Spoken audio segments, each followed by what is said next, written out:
Welcome back to Old School Sports and our Out of the Park Baseball 25 series. Can we save the Oakland A's?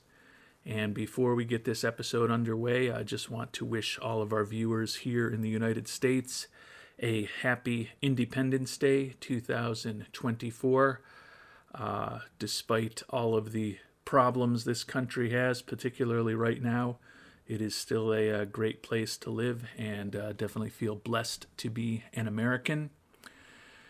And with that, we're going to turn our attention back to trying to improve and rebuild these Oakland A's. We are in late January. The preseason has just begun. We've been busy in the trade market this offseason. We've been busy in the Rule 5 draft this offseason.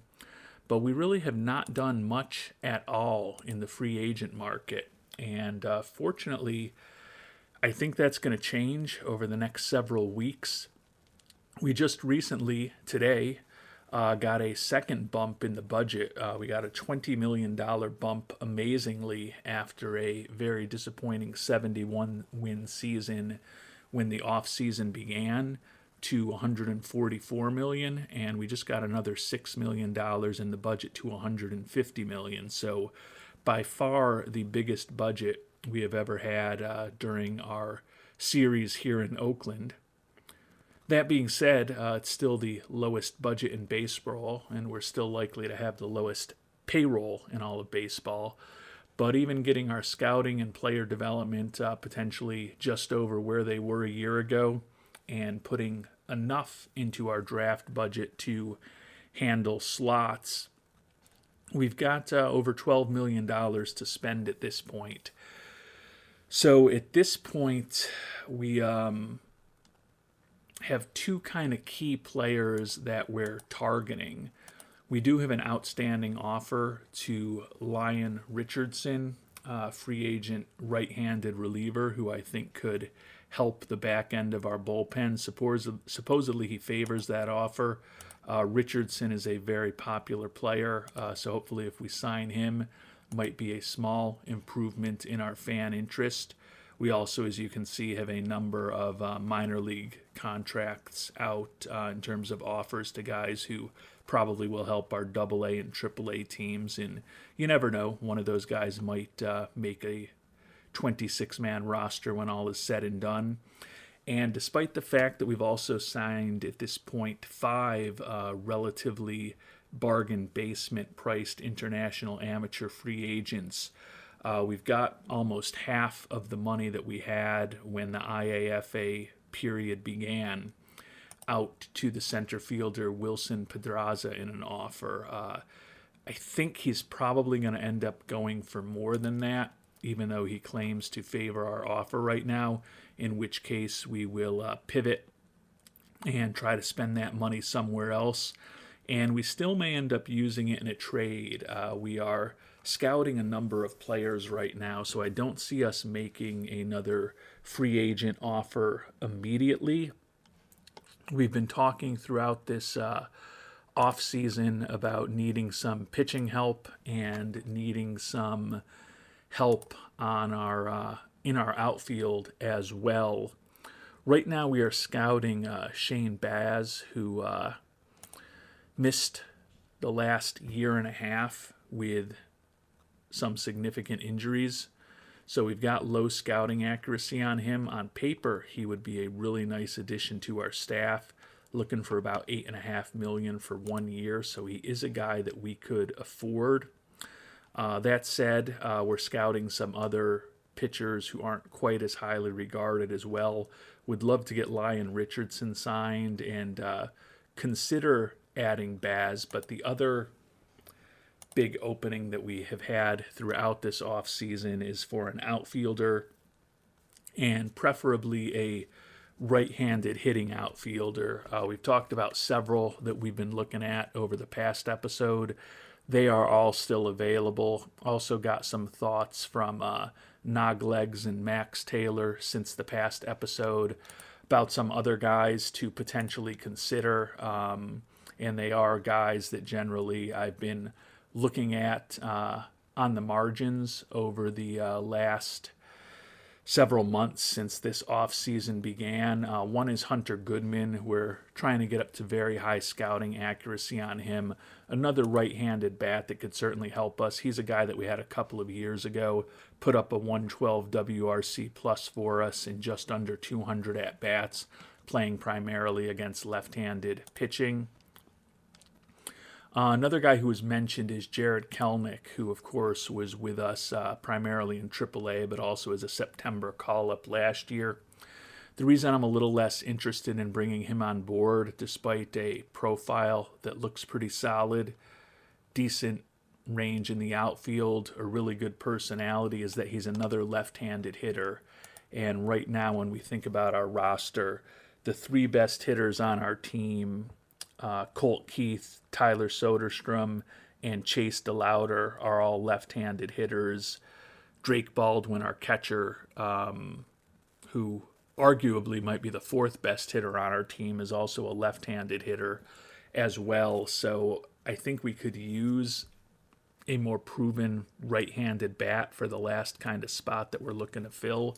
So certainly if Kelnick's price keeps coming down, if we can eventually bring him in a minor league contract, we certainly would. But I think it would be a struggle for him to actually make the 26-man roster out of spring training if we don't have any injuries, which hopefully we won't have any significant injuries in spring training. The other guy that we're looking at who's not really an outfielder is Thomas Sagase, another guy that was mentioned by both Nog Legs and Max Taylor, and that I talked about briefly at the end of the last episode.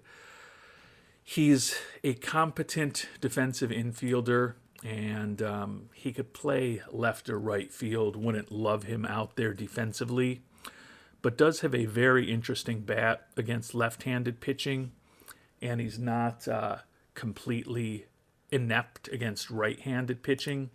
Looking for $7 million, so it's kind of going to be a either-or situation, potentially with him and Baz.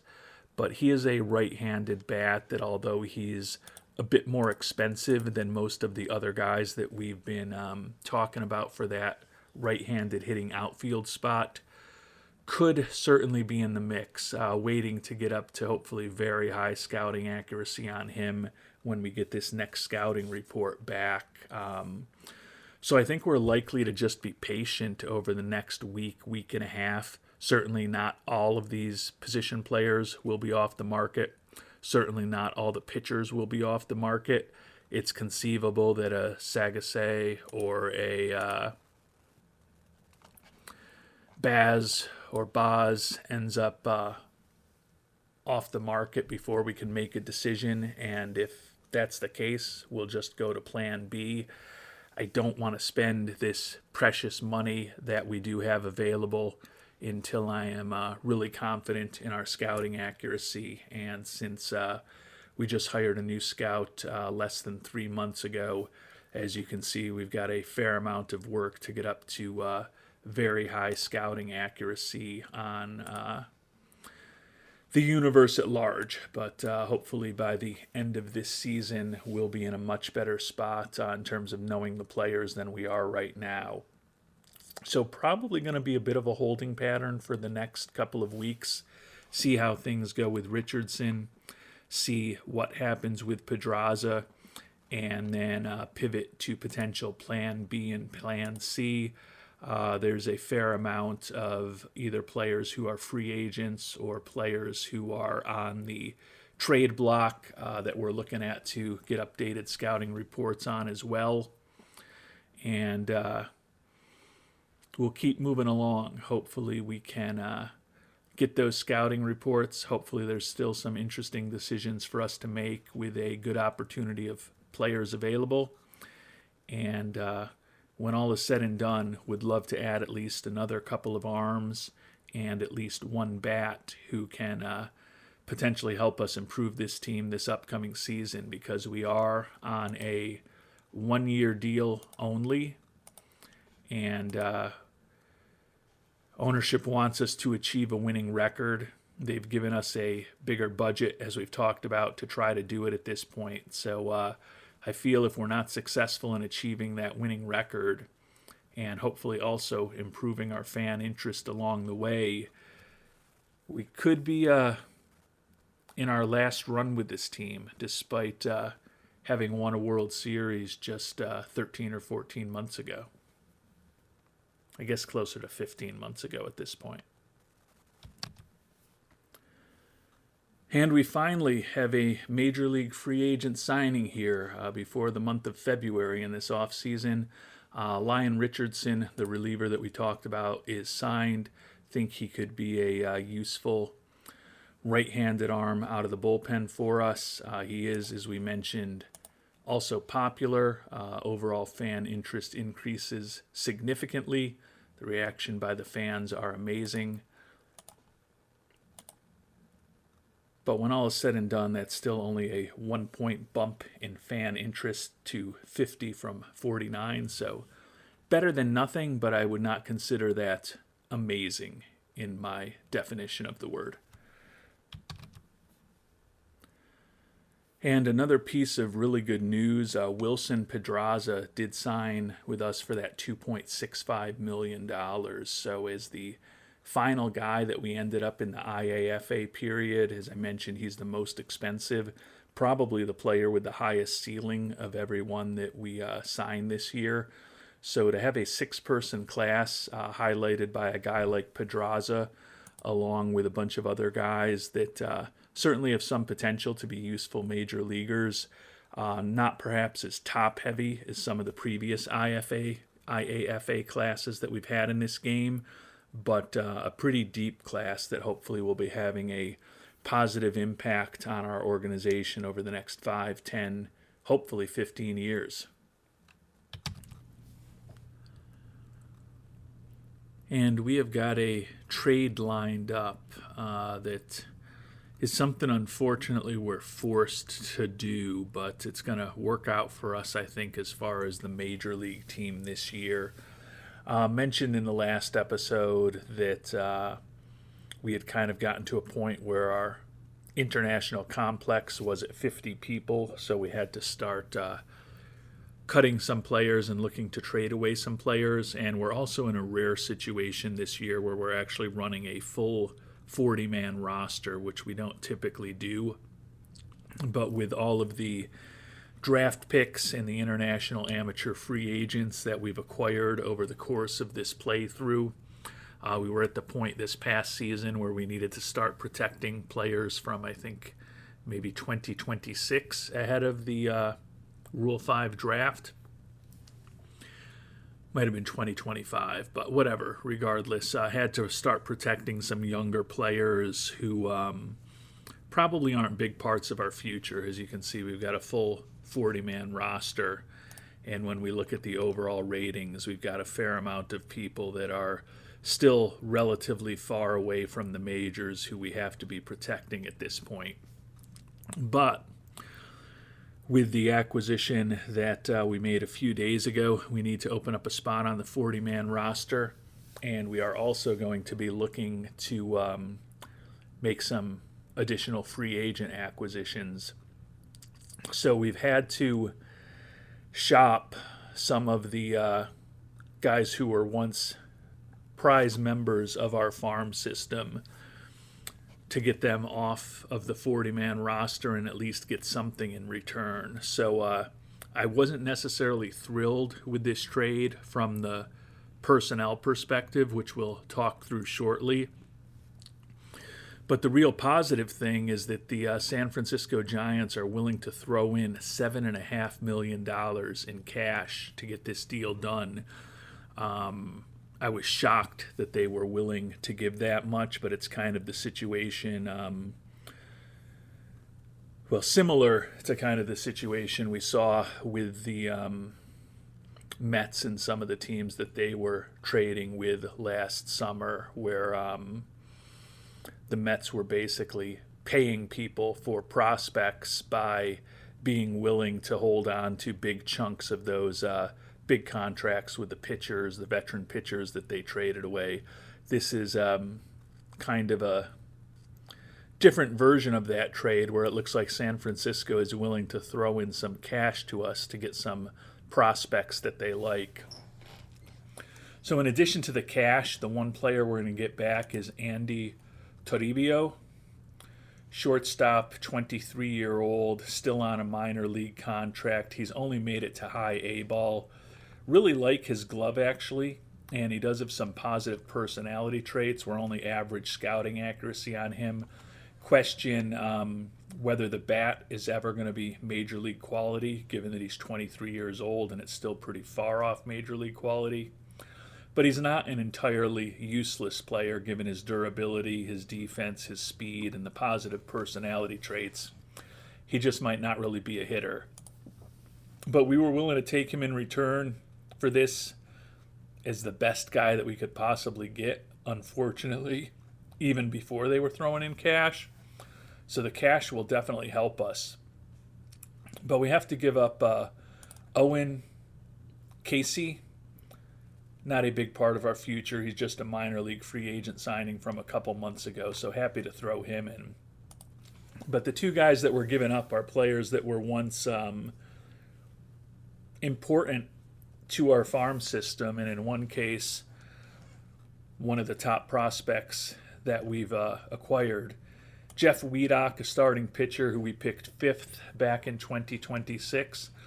Looks like he could be a useful-ish major league pitcher. I hate to give him up, but he's not ready to help us at the major league level. He was 16-2 with a 1.92 ERA in A-ball last year.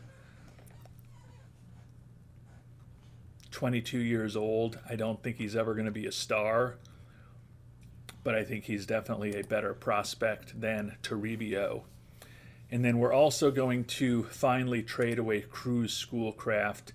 This is the potential two-way player that we picked 10th overall back in 2025. We have soured on him as he hasn't developed and have had him on the trade block for a few years at this point with very limited interest. Pitching-wise, he was a combined 9-5 between high A ball and double A last year. But he did still walk 52 batters in 132 innings. He struck out 161. So he had good pitching years at both levels. He's got some positive personality traits. The question is clearly whether his control is ever going to be major league quality. And he's going to be 24 years old when the season is getting underway, so it's hard to say he's a big-time prospect at this point, pitching-wise, despite a pretty good last couple of seasons in the minors. Batting-wise, he's just never really clicked. A 182 career hitter over his minor league career. Does hit 57 homers and 1,256 at-bats. Looking at his ratings, the home run power is major league quality. The issue is his contact and his ability to draw walks in particular, and also a crazy number of strikeouts with 568 and 1,256 at-bats. So I don't think he ultimately makes it as a long-term major leaguer either as a pitcher or as a hitter, but there's still some potential there, and we're kind of in a win now mode. So the fact that we can get some meaningful cash back, I don't think we've ever had a trade in this playthrough with anywhere near that amount of cash.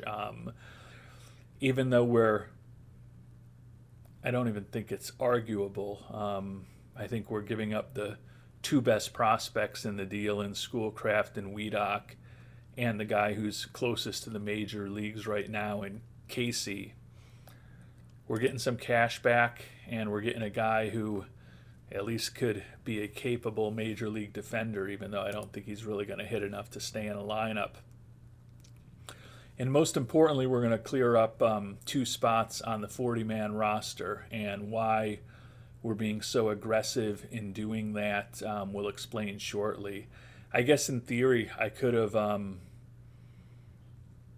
waived and DFA'd these guys and hoped that nobody picked them up, but I'd rather get something in return, particularly with the cash that San Francisco is basically willing to pay for prospects.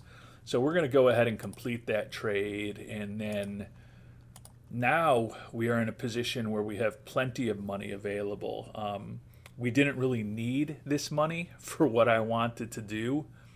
I needed the roster spots more than anything on the 40-man roster. But now there is no doubt in my mind about what I want to do. So we'll talk about that. And we've gotten the scouting reports back on some of the guys that we talked about. Shane Baz, since I'm going to be making an offer for him, I did look up at the correct pronunciation between the last time we talked about him.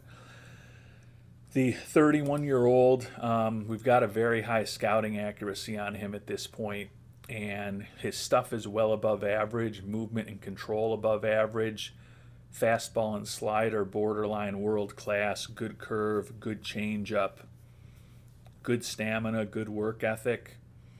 He's been a consistent 10-plus game winner in the majors before he got injured. As we talked about, he's been out for over a season and a half at this point. But we've got very high scouting accuracy on him. He's only looking for $8 million, only looking for a one-year deal. And we also got a report back on Thomas Sagassi, and the right-handed hitting infielder who can also play the outfield in a pinch. Certainly would be a guy who would be in our starting lineup against left-handed pitching, and he could also play against right-handed pitching if we needed to. His demand is down to $5.5 million, and perhaps even more importantly, he's only looking for a one-year deal right now.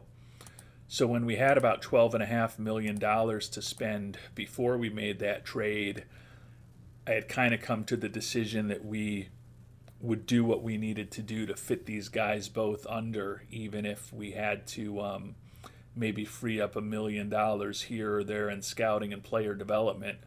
But now with the cash that we got back from that dump of our prospects, which again, I agree is not necessarily what we love to be doing in this situation at the A's, but we need those 40-man roster spots, and we also need this team to win right now. And Baz would go right into our starting rotation.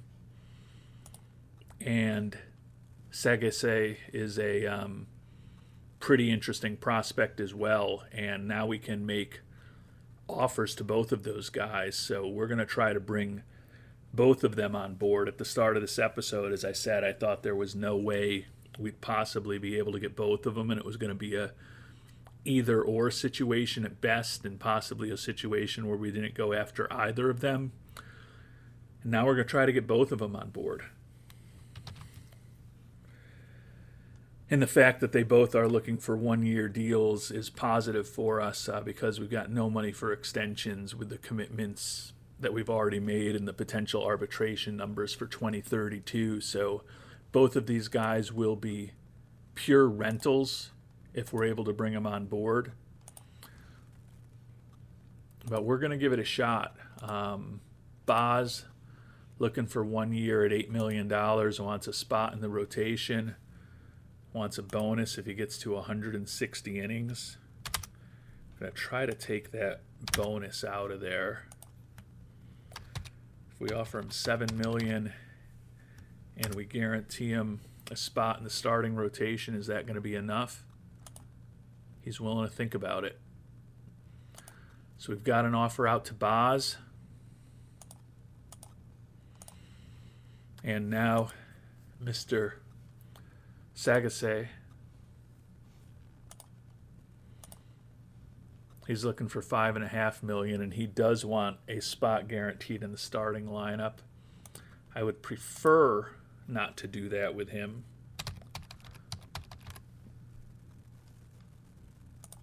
And he's willing to think about a $5 million offer without a guarantee of a spot. So we're going to submit that offer to him.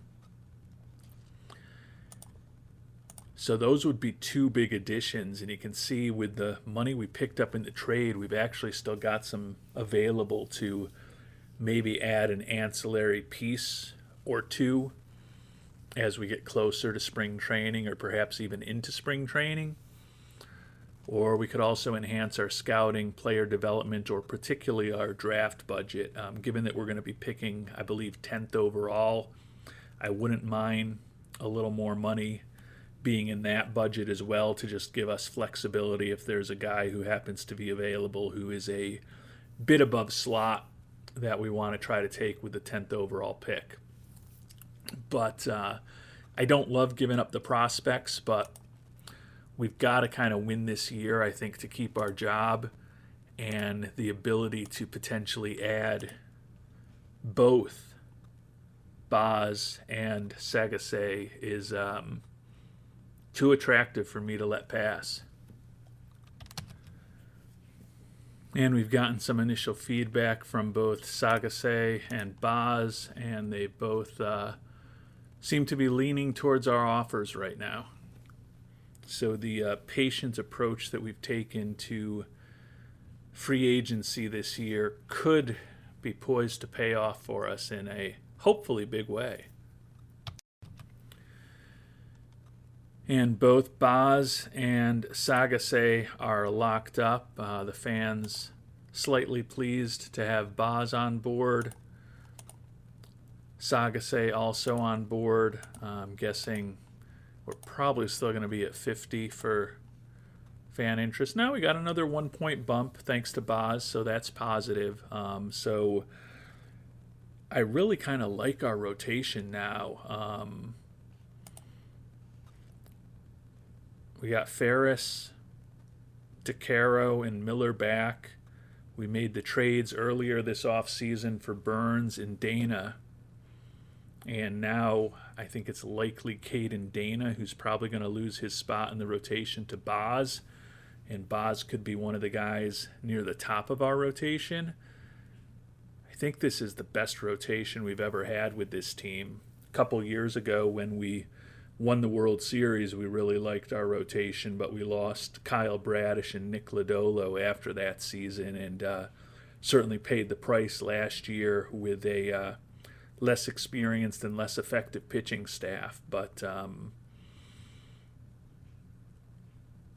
I don't know. I kind of like the way this very quiet off-season has been accelerating here over these last couple of weeks of game time. And although we've still got plenty of money to add another right-handed hitting outfielder into the mix, I think we're still going to be patient, because as we sit here on February 6th, all the guys that we've kind of been lurking on this offseason are still looking for major league contracts, but they're all still available, whether it's Brian Buelvis, Alexander Canario, Johnny DeLuca, Hunter Goodman, Eloy Jimenez, Lars Nootbaar,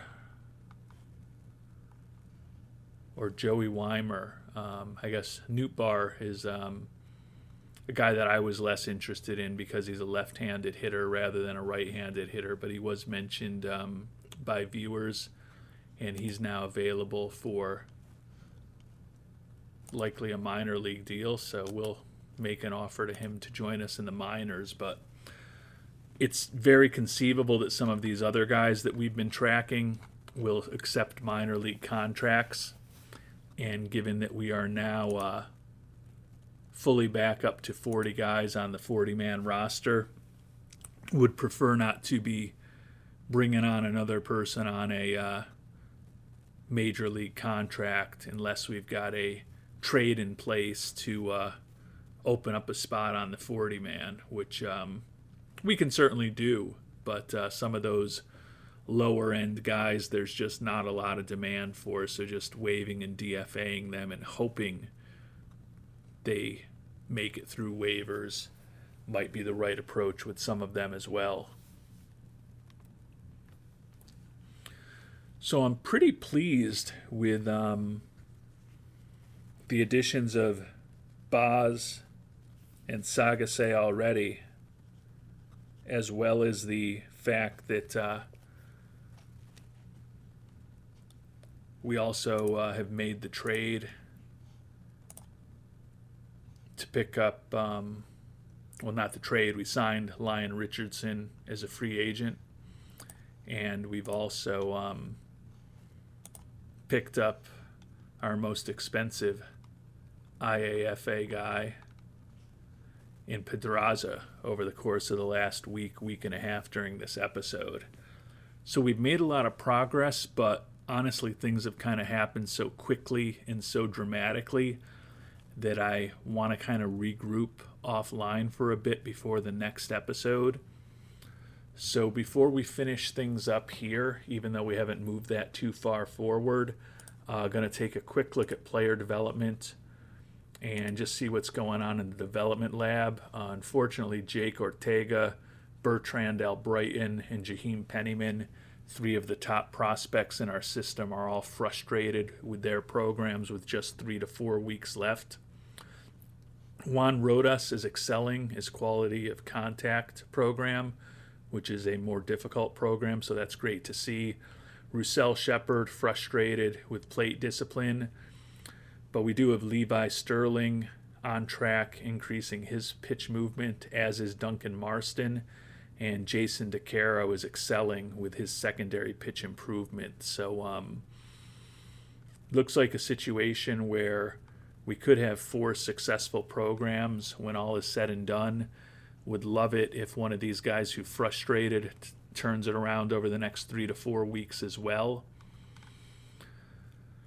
But could be worse, could be better. But 2 guys who are excelling, particularly Rodas with that quality of contact program, because the issue with him has always been, is he going to hit enough to justify a spot in the majors for his glove? So certainly if he's able to start making better contact, that should help in his hopeful promotion this year to high A and maybe even double A down the line. So as we think about what this pitching staff looks like, Ferris, Burns, Boz, DeCaro, and Miller, really like the rotation. We've got Chase Lee in the mix as a closer. Lyon Richardson, who we signed, I think we promised a closer role to get him on board, so he could be fighting for that. Caden Dana and Duncan Marston are guys who could certainly start for us in a pinch, as could the lefty Joe Rock. We've got the lefty Jose Hernandez as a specialist, and then made the trade for Jordan Romano and brought on Brogdon and Reich as Rule 5 guys. So I think the only other thing that we might like to do to the pitching staff over the next few weeks until we get to spring training, or perhaps even in the early stages of spring training, is maybe bring in one more lefty to compete for a spot in the bullpen, because we've got one lefty in the rotation with Ferris, and then right now just Rock and Hernandez in the bullpen. Rock could certainly start for us if we needed to. He was an all-star last year and did end up starting 14 games for us. But another lefty arm out of the bullpen might be interesting. Position player-wise, kind of 3 key additions. Well, I guess there's 4 additions to talk about. Tommy Jones and Kalai Rosario, both Rule 5 guys. No guarantee that either of them makes the team, but we've made the trade for Gleyber Torres, and now we've made the free agent signing of Thomas Sagase, and still could potentially have another right-handed bat in the outfield that we look for, although it's very conceivable that Torres and or Sagase are going to end up in a corner outfield role for us when all is said and done, when we try to figure out what this 26-man roster should look like.